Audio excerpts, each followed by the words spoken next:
Good afternoon, everyone. My name is Benjamin, and welcome to my video on the second party system, or third in the series of politics in the United States and its history. And I'm going to go ahead and start. The second party system is rather peculiar, as elections tended to be lopsided when won by the only stable party in the era, the Democrats, and very close when the most significant opposition party, the Whigs, won. This party system arose in the ashes of the election of 1824, which, as discussed previously in the series, while the cutoff point for the first party system was not a realignment election, but the most dramatic demonstration of the realignment in America politically. However, most people consider it a realignment election. The most dramatic demonstration of the the crystal clear defining trait of the early portion of the second party system was its revolution around Andrew Jackson.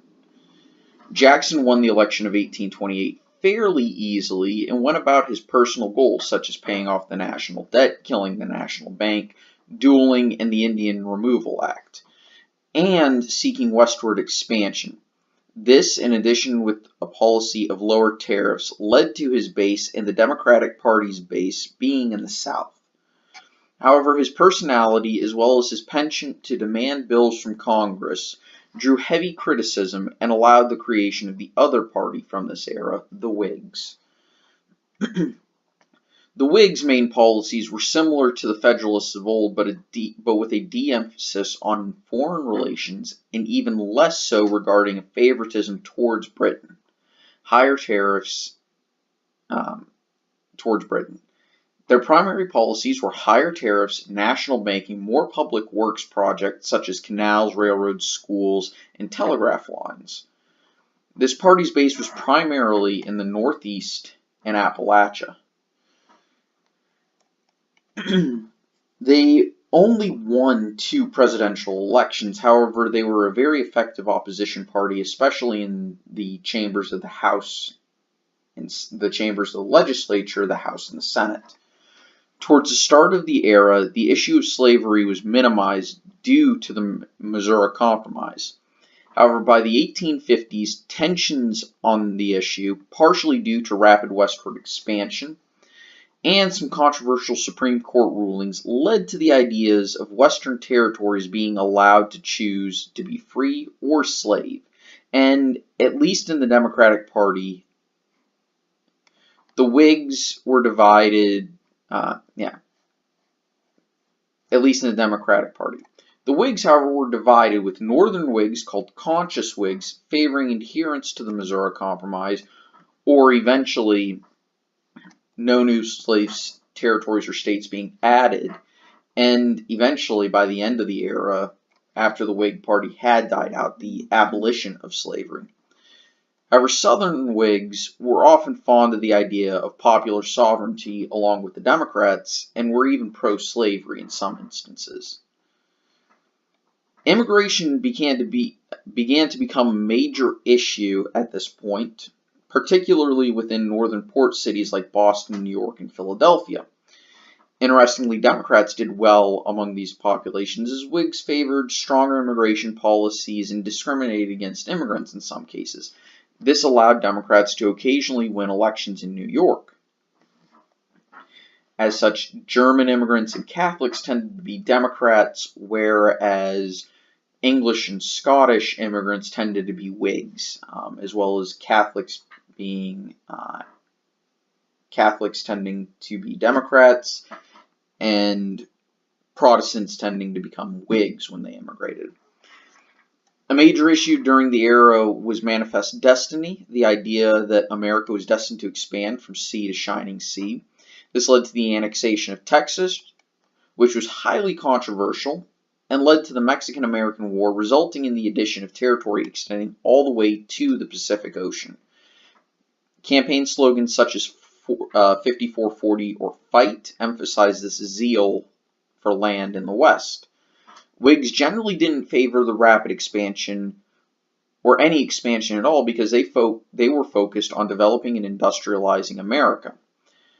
Democrats often favored expansion as a means of boosting agricultural growth. Again, slavery was a major driver during this era as well, and especially so with westward expansion. In the Midwest, large portions of German and Scandinavian immigrants settled, which led to a somewhat rapid development of these regions from undeveloped and unsettled territories into states. The American Civil War and its buildup is what brought this party system down. The war fundamentally changed American views on many issues, as well as saw a significantly large change in American politics and society, the end of slavery. This war also significantly changed the political landscape.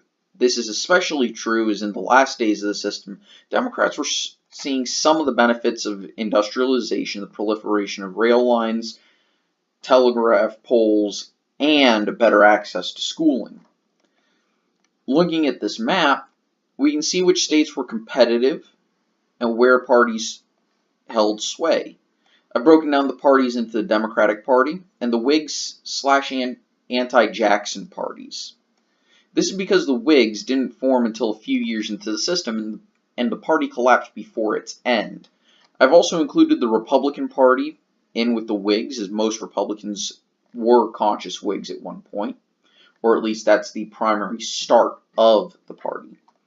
The states contended as toss-ups. Of the states contended as toss-ups, New Hampshire was the swingiest, with Georgia and Florida starting off as Whig, but moving Democratic by the end of the system. The opposite is true of the upper Midwest. States like Wisconsin, Michigan, and Iowa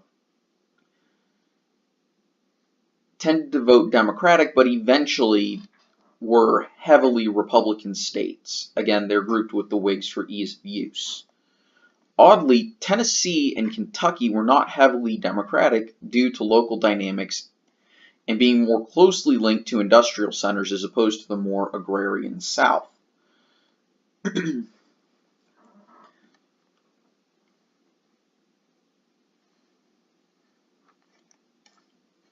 And looking at the map,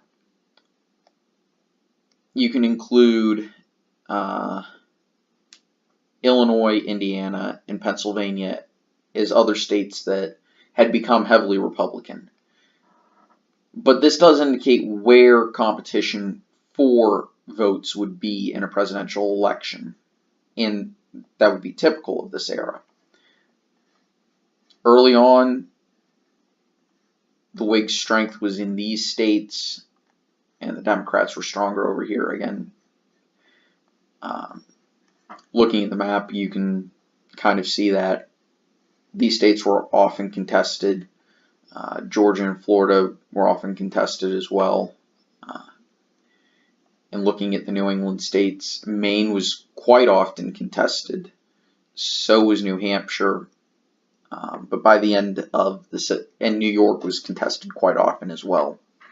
However, they also tended to vote more heavily towards the Whigs and any non-democratic parties. But there were years where these states voted not only Democrat but heavily so.